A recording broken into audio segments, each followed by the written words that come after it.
कटनी जिले की स्वास्थ्य सेवाएं पूरी तरह से चरमरा गई हैं। जिले के सभी संविदा स्वास्थ्य अधिकारी और कर्मचारी अनिश्चितकालीन हड़ताल पर चले गए हैं, जिससे अस्पतालों और स्वास्थ्य केंद्रों में कामकाज ठप हो गया है। इस हड़ताल के कारण मरीजों को भारी परेशानी का सामना करना पड़ रहा है और कई आवश्यक स्वास्थ्य सेवाएं बाधित हो गई हैं। संविदा स्वास्थ्य अधिकारी कर्मचारी संघ के अनुसार यह हड़ताल शासन द्वारा किए गए वादों से मुकरने और 2023 की संविदा नीति में की गई कटौती के विरोध में है। कर्मचारियों का आरोप है कि राष्ट्रीय स्वास्थ्य मिशन के अधिकारी भी उनका शोषण कर रहे हैं, जिससे उनमें भारी आक्रोश है। संघ के पदाधिकारी ने बताया कि 4 जुलाई 2023 को पूर्व मुख्यमंत्री शिवराज सिंह चौहान के साथ हुई महापंचायत में संविदा स्वास्थ्य कर्मचारियों की कई मांगों पर सहमति बनी थी और घोषणाएं की गई थी। इनमें प्रमुख रूप से संविदा नीति को पूर्ण रूप से लागू करना, वेतन विसंगतियों को दूर करना और नियमित कर्मचारियों के समान सुविधाएं प्रदान करना शामिल था। हालांकि नई सरकार द्वारा लागू की गई 2023 की संविदा नीति में इन सुविधाओं में कटौती की गई है, जिससे कर्मचारियों में निराशा और गुस्सा है। कर्मचारियों का कहना है कि उन्हें कम वेतन पर अधिक काम करने के लिए मजबूर किया जा रहा है और एनएचएम के अधिकारी भी उन पर अनावश्यक दबाव बना रहे हैं। हड़ताल पर गए कर्मचारियों में चिकित्सक, नर्स, पैरामेडिकल स्टाफ और अन्य स्वास्थ्यकर्मी शामिल हैं। इनके काम पर न जाने से टीकाकरण, ओपीडी सेवाएं, जांच और अन्य महत्वपूर्ण स्वास्थ्य सेवाएं बुरी तरह से प्रभावित हुई हैं।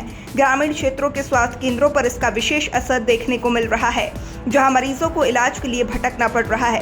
संविदा स्वास्थ्य अधिकारी कर्मचारी संघ ने स्पष्ट कर दिया है कि जब तक उनकी मांगों को पूरा नहीं किया जाता है, उन्हें शोषण से मुक्ति नहीं मिलती है, तब तक उनकी हड़ताल जारी रहेगी।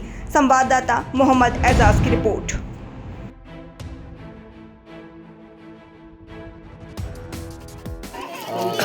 मैं विजय कुमार संविदा स्वास्थ्य कर्मचारी संघ जिला कटनी भारतीय मजदूर संघ से संबद्धता प्राप्त संगठन।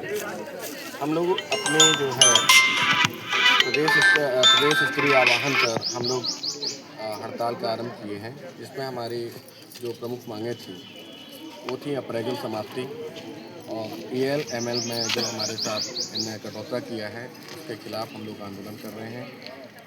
हमारी जो ग्रेजुटी और एनपीएस की समस्या थी वो आज भी जो है सॉल्व नहीं हुई है। इसी को लेकर हम लोग हड़ताल कर रहे हैं। हड़ताल का असर पूर्ण रूप से देखा जा रहा है। सभी स्वास्थ्य केंद्रों में, एचडब्ल्यूसी केंद्रों में ताला लग गए हैं। एसएनसीयू प्रभावित है, एनआरसी प्रभावित है, टीकाकरण पूर्ण रूप से प्रभावित हो रहा है। अभी तक कोई आश्वासन मिला आप लोगों को? अभी कोई आश्वासन नहीं मिला है। जी, क्या डिसीजन है आप लोगों का? अनिश्चितकालीन हड़ताल करेंगे। आज छठी बार फिर दोबारा अपनी मांग को लेके हुए हैं।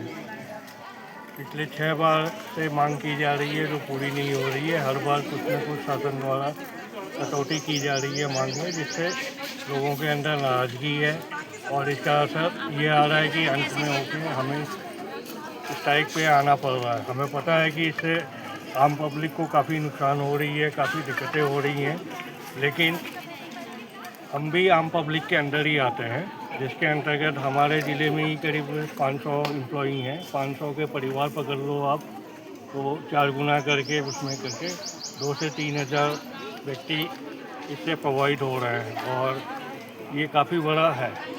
और शासन की नीति ऐसी होनी चाहिए कि जो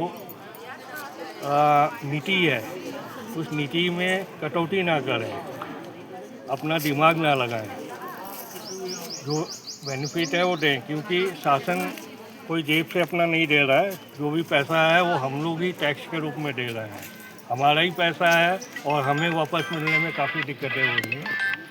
उसी वजह से इसमें अपने जब आप देखोगे कि जो स्टार्टिंग में जब हम लोग आए थे तो उसमें रिटायरमेंट एज 65 ईयर्स की थी। अभी शासन ने कट करके 62 ईयर्स कर दिया। 62 ईयर्स में अगर कोई रिटायर होगा तो आज उसको 0 पैसा मिलेगा। ठीक है, तो ये पॉलिसी के अगेंस्ट है ना, क्योंकि अगर किसी ने काम किया है 20 साल 25 साल और आज उसको आप रिटायर कर रहे हो बिना पैसे का, तो उसका आगे कैसे चलेगा? या तो आप उसकी पूरी 65 जो स्टार्टिंग में थी उसी हिसाब से आप रखो। तो काफ़ी इस तरह की मांगे हैं जो जेन्युइन है, शासन को कंसीडर करना है। आपकी मांगें पूरी नहीं होती हैं तो क्या आगे की रणनीति रहेगी? इसमें जो है वो फिर प्रदेश स्तर पे जो हमारी कमेटी है उनसे चर्चा की जाएगी, जैसा सहमति बनेगी उस हिसाब से आगे की कार्रवाई की जाएगी, इंडिविजुअल की दी जाएगी।